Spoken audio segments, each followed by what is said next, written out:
Welcome, dreamers. Tonight, you're about to hear a story unlike any other. A tale whispered through generations, forgotten by most, remembered only by those who listen very, very closely. What if I told you that long ago, giants walked this earth? Not monsters, not fairy tales, but gentle beings taller than trees, older than memory, and softer than the stars. And what if, some say, they never truly left?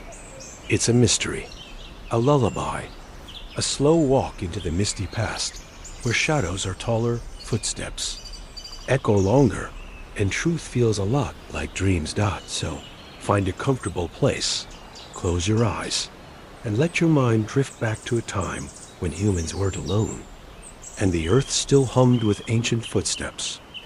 If you've ever felt like something was watching kindly from the mountains, or heard a hum beneath your pillow at night, leave a comment and tell us what you felt. And if stories like this make your soul feel calm and curious, don't forget to subscribe for more sleepy journeys through forgotten history. Let's begin. Long, long ago, so long that even the oldest trees have forgotten, there lived beings not like you and me. They were taller than the hills and gentler than the breeze.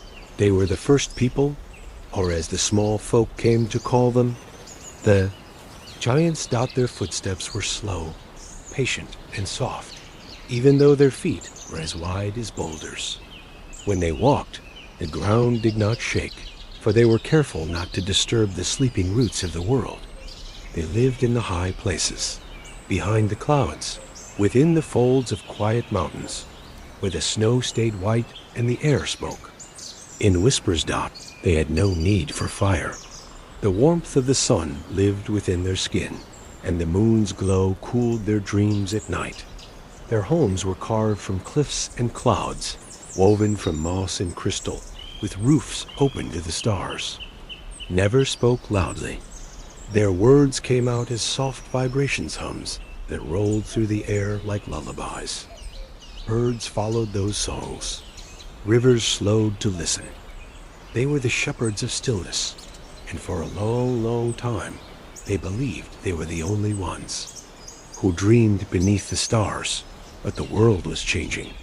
The small ones came quietly. First, they lit fires in caves. Then, they drew strange symbols on stone. The giants watched from afar, curious, patient, quiet. They did not fear the small ones, but they understood something the little folk did not. Small things grow quickly, and quickly forgotten is what once was large. The first meeting was accidental. A little boy, no taller than a giant's toe, wandered up a mountain path chasing a drifting feather. It floated on the wind like a soft invitation.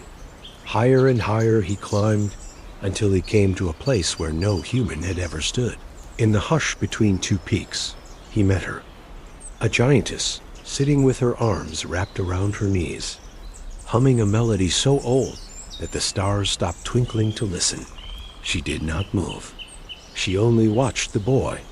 The boy, frozen with awe, looked into her eyes and asked, "Are you a mountain?" The giantess smiled. That was the beginning. For a time, the giants and the humans shared a quiet companionship. They did not speak much, not with words. The giants would hum to call the clouds, and the humans would sit in awe beneath waterfalls shaped by their hands. The giants taught the humans to listen to wind, to feel time in trees, to speak kindly to stones. In return, the humans offered stories. Simple tales, laughter, drawings on bark. They gifted baskets of berries and sang songs about seasons. The giants were pleased.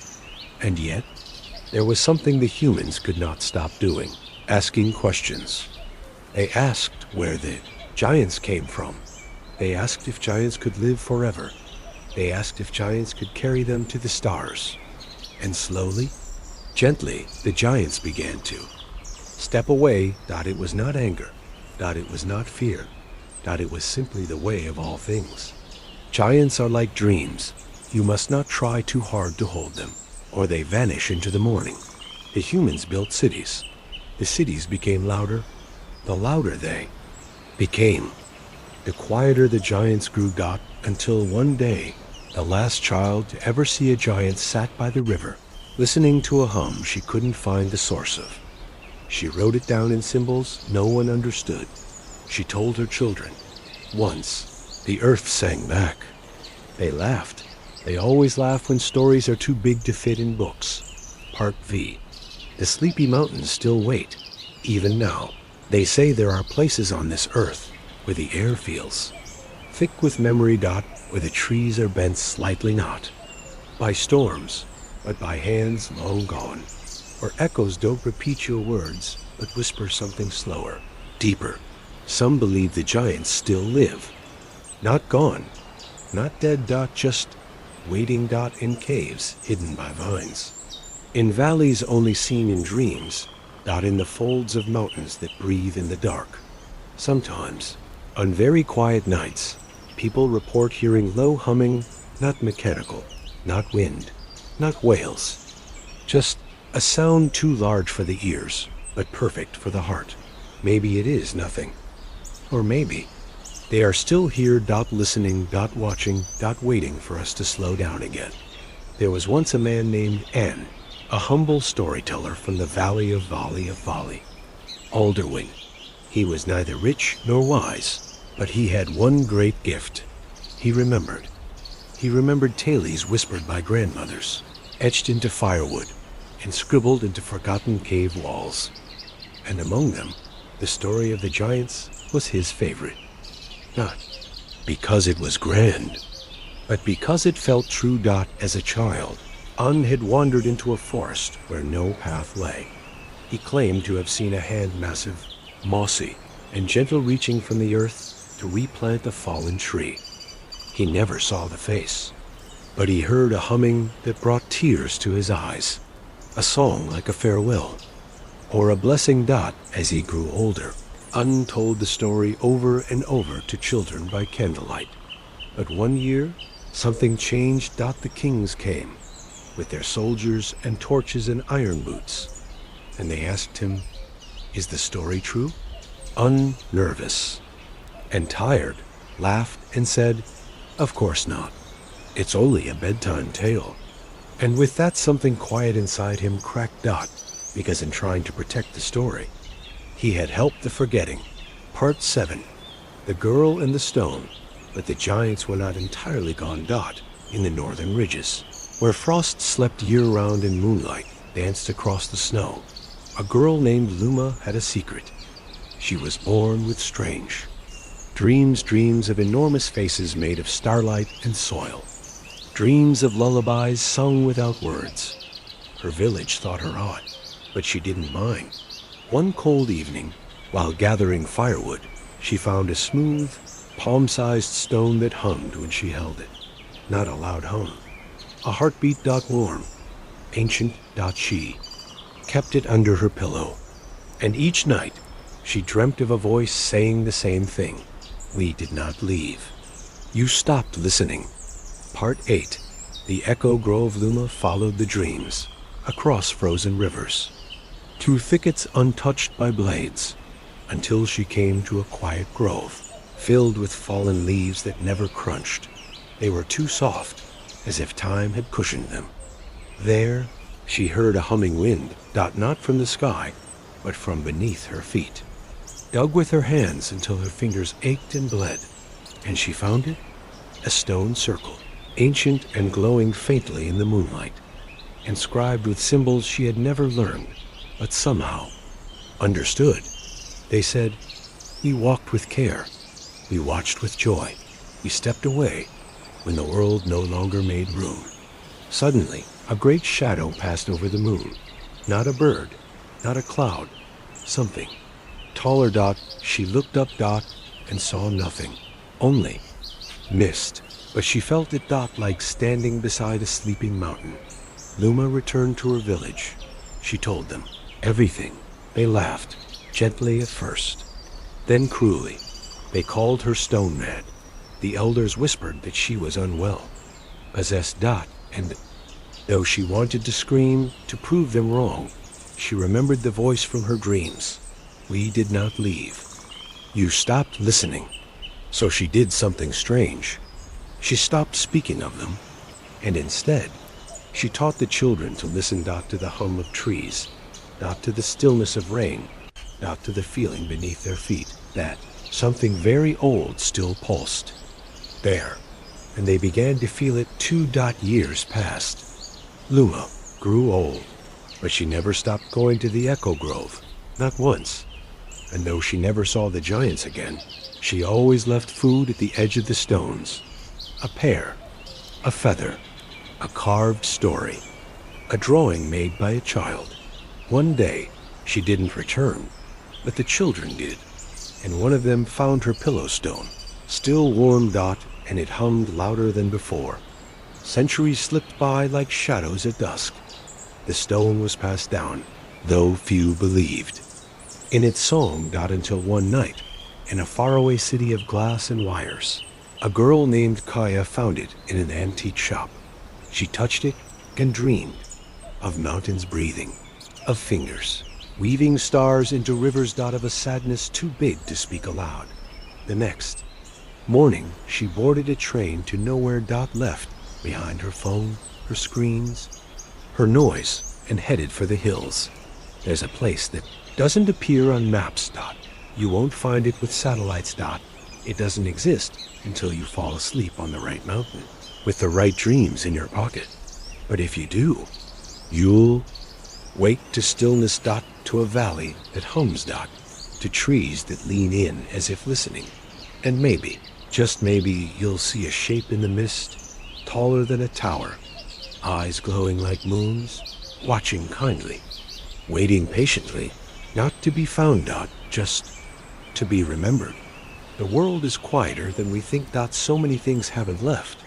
They've only stepped aside. The giants, the magic, the wonder, they're all still here, sleeping behind. Hills. Waiting for a world that once again walks slowly, listens deeply, and remembers that big things live softly. So close your eyes. Now, let the humming begin. You might feel something gentle beneath your pillow, something ancient and warm. A stone that whispers not a story's end, but a promise that they were always real, and perhaps still are. It began as a whisper, not from the trees, nor from the hills, but from the mouths of people, ordinary people, who lived quiet lives. They spoke hesitantly at first, over fires and fences, across radio calls and nighttime walks. I saw something. In the clouds, said an old woman from the northern fjords. A shape as tall as the cliff, walking slowly, then gone. There were footprints, whispered a shepherd in the Carpathians, too wide for any bear, too deep for dry earth. In the Scottish Highlands, a child woke crying from a dream of a giant weeping beside a loch, and the next morning the mist hung lower than it ever had before, and the water tasted faintly of salt and sadness. No one believed them, of course. Not the officials. Not the scientists, not even their own families. But the stories grew, and somewhere, in the quiet spaces between disbelief and bedtime, the echoes began again. They came from all corners of the world. Not with cameras or fanfare, but with journals, dreams, and a strange knowing in their bones. They called themselves the Rememberers, those who still believed the giants had never truly left. They didn't shout their truth. They walked slowly, as the giants once had. They sang softly, old songs with no lyrics, only tones. They slept beneath open skies and offered fruit to stone altars, not built, but grown from ancient ground. Sometimes they found things. Stones that hummed, footprints that weren't there by morning. Trees bent in impossible arches, cradling entire clearings like cribs. And always, always they felt watched, but never threatened. Only known. In a village where the wind always sang, there lived a man named Oren. He was a flute maker, not a famous one, not a rich one, But every flute he made had a sound that made people pause, even in the busiest moments. He said his first flute was a gift from a dream. One night, as a boy, he dreamt of a forest lit by stars, and a giant with fingers like tree branches handed him a long hollow reed and said, "Play this when the world forgets." And so he did. He played his flute at dusk, at dawn, in quiet groves. And one evening, just as the fog kissed the fields, a soft, low harmony returned. A sound so deep, it rattled the air. The cows stopped chewing. The wind held its breath, and Oren smiled. He never told anyone what he'd heard. He didn't have to. The trees had already leaned in.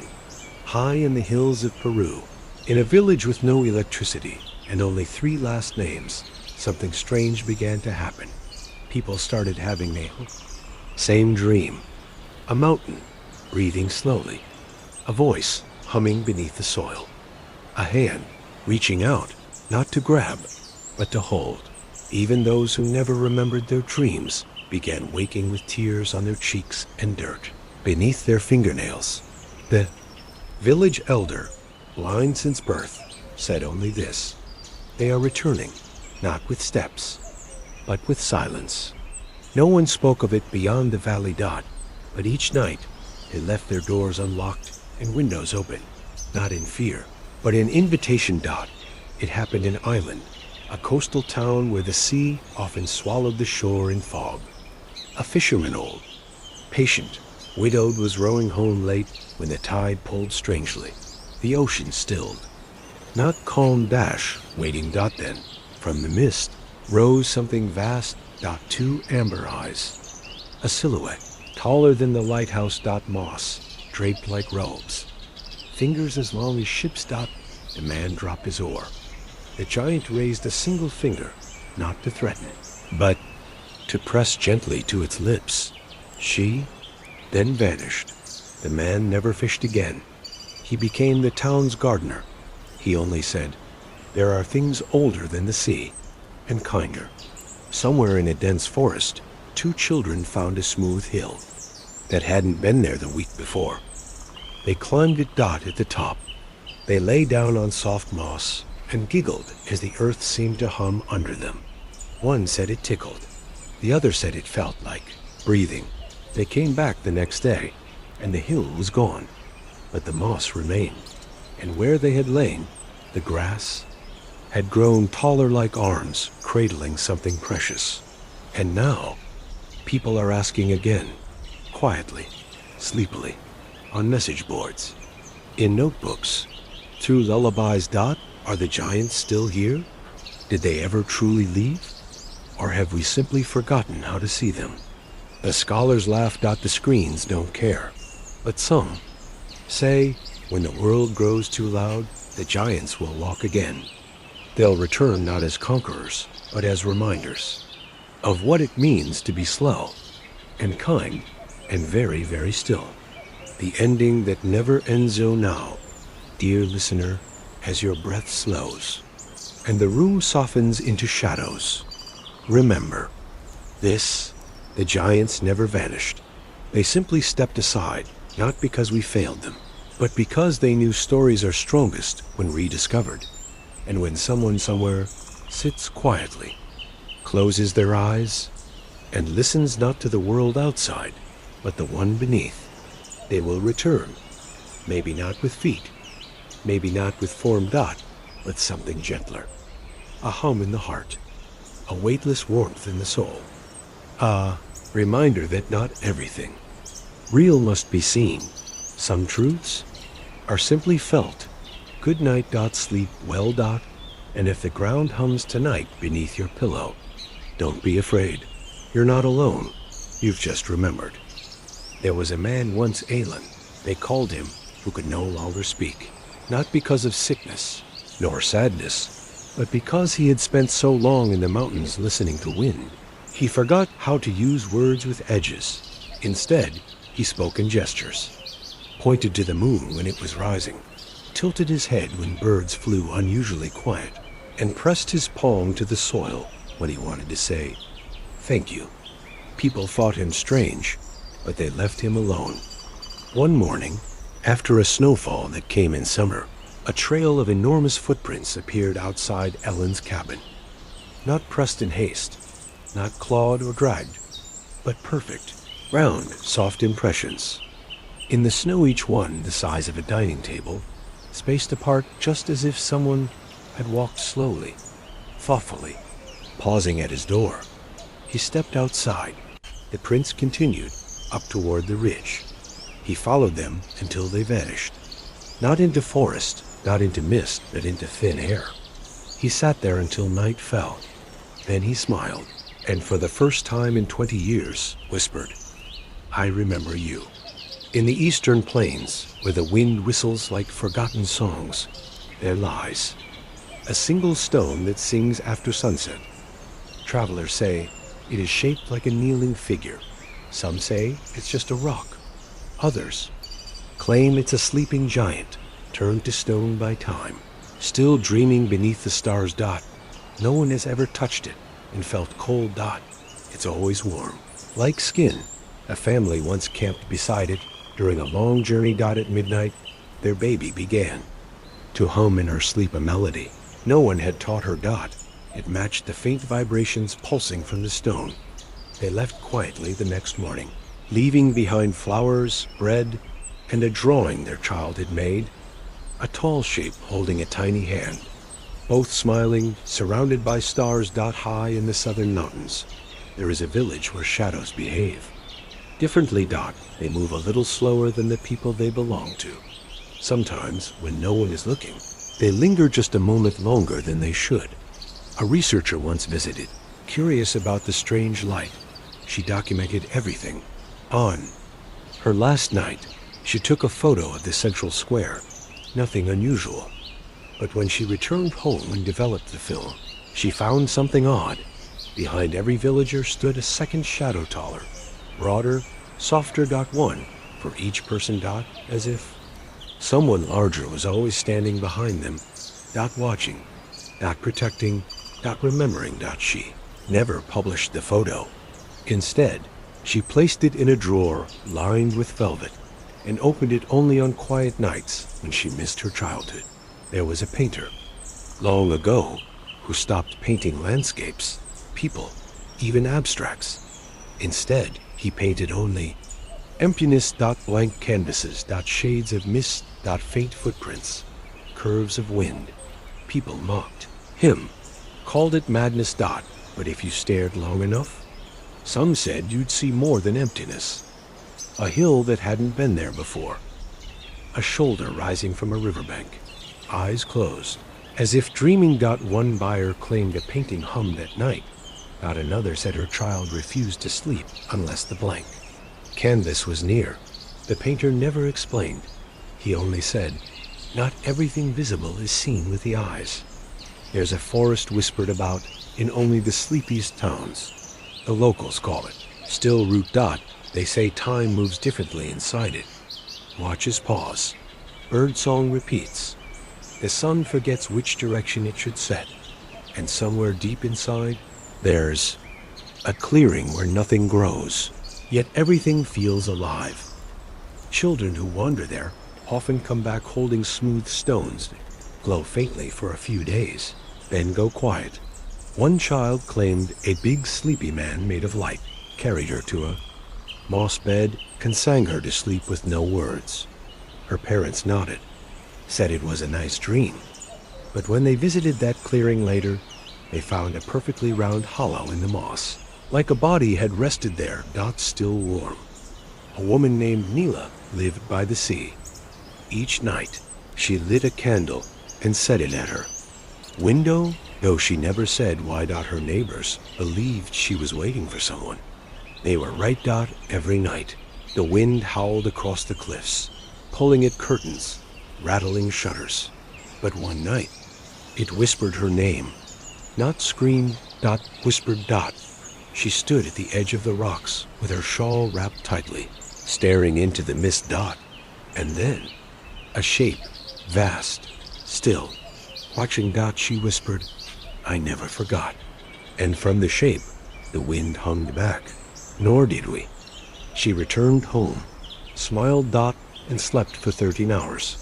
She woke say only, "They're not gone, just waiting for us to slow down enough to find them again."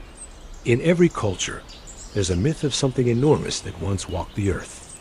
Some say they were gods, others call them giants. Some whisper they were simply us, before we got small with worry, speed, and forgetting. But whatever they were, they left footprints not in soil, but in memory. Dot, and the world remembers in soft places, in wind-sown valleys and candlelit dreams, in stories that make you feel something stir deep within you, even if you can't name it.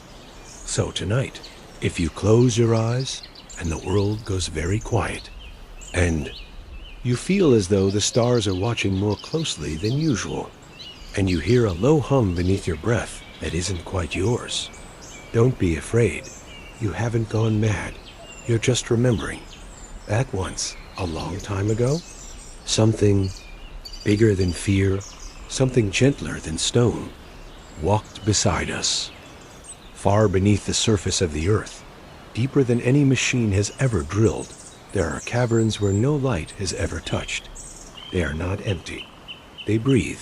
Every few centuries, a vibration hums through the stone, not loud, not seismic, but soft, musical. And when it does, strange things happen on the surface. Animals look toward the horizon at nothing. Children hum songs no one taught them. And dreamers across the world wake up with tears in their eyes and a name they've never heard before echoing in their hearts. One scientist, a quiet woman named Dr. Rhea from Finland, recorded such vibrations near the Arctic Circle. She called it the deep pulse. She published no paper. Instead, she resigned and built a cottage far from everything, where she could spend her nights in silence. When asked why, she simply said, "They're still speaking. I just want to be where I can hear them best." There is a mountain pass in the west where the rocks form a perfect arch, as if carved by something that understood beauty and patience. Locals call it the door dot. No one remembers who named it or why, but those who camp near it report the same experience. Dreams of stepping through into a place that's not of this world, a sky lit by 3 suns, trees that sing when the wind passes through, and beings of immense size walking slowly, silently, planting crystals in the earth like seeds. In every dream, the dreamer is offered a choice. You may return to your world, or you may stay and never speak of it again. Everyone wakes before they choose, except once. A traveler named Masai disappeared there. He left behind only his journal and a single line written inside: "I didn't return." At the edge of a distant island where fog sleeps most of the year stood a lighthouse, long decommissioned. It was tended by an old man named Tom, who had no radio, no phone, only a stack of journals and an oil lantern. One stormy night, long after midnight, he heard 3 gentle knocks on the heavy door.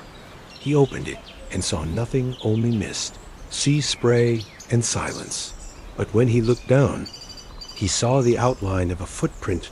Enormous, bare, pressed into solid stone.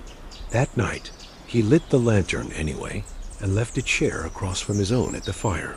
The next morning, the chair was warm. And his teapot was empty. He never spoke of it, but from that night onward, he always set 2 plates at dinner. And once, just once, a neighbor saw a massive silhouette standing on the cliffs beside the lighthouse at dusk. Tom only smiled and said, "Some guests need no door, just a place to feel remembered." In a remote desert, beneath red cliffs shaped like sleeping faces, there is a stone outcropping shaped unmistakably like a reclining giant. Tourists snap photos. Some climb it, others laugh, calling it coincidence. But the tribes that live nearby tell a story passed through grandmothers in firelight. That once, a gentle guardian walked these lands, tall as the clouds, kind as the breeze. He taught them where water lived beneath the Yao, rocks, and how to listen to stars. And when the land grew loud and busy, he lay down to sleep, vowing not to rise again until the earth became quiet once more. At sunset, when the wind is soft, the sand shimmers above his chest, rising and falling, like breathing. In a village where stories were no longer told, there lived a boy named Ilan. He spoke late, and when he did, he said things no one taught him. Before the sky turned blue, they painted it with their voices. The first rivers were drawn by their fingertips. They still remember the first songs. His mother worried. His teachers scolded. But at night, he'd walk into the orchard and speak into the wind. And sometimes the wind would answer, not in words, but in harmony. A low, ancient sound, like breath wrapped in memory. Years later, he became a poet, and though his poems were short, they made readers cry without knowing why. The most beloved read, I was born already missing them. I'll sleep one day knowing they never left. There are places in this world you can't find on purpose. Caves that open only when the moon is right. Rocks that hum only when no one is watching. Valleys that vanish when looked at too closely, but reappear in dreams. In those places, the air feels heavy, like the earth is holding its breath. No birds sing, but the silence is not empty. It is listening. And sometimes, when you sit long enough, quietly enough, you feel watched, not with danger. But with ancient affection. Like something large, gentle, and endlessly patient is hoping you'll remember, not who they are, but who you are.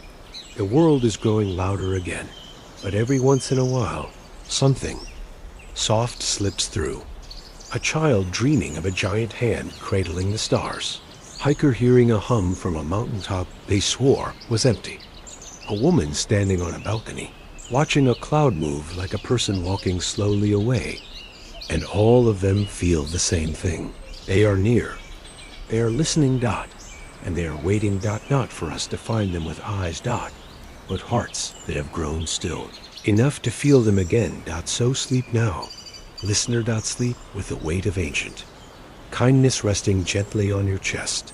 Sleep knowing the ground remembers. Sleep knowing the sky once echoed with footsteps as soft as snowfall. And if you wake in the middle of the night, and the stars seem to lean a little closer, and you feel a warm presence without form, don't fear. Just close your eyes and whisper into the dark, I remember. You may hear a hum in return.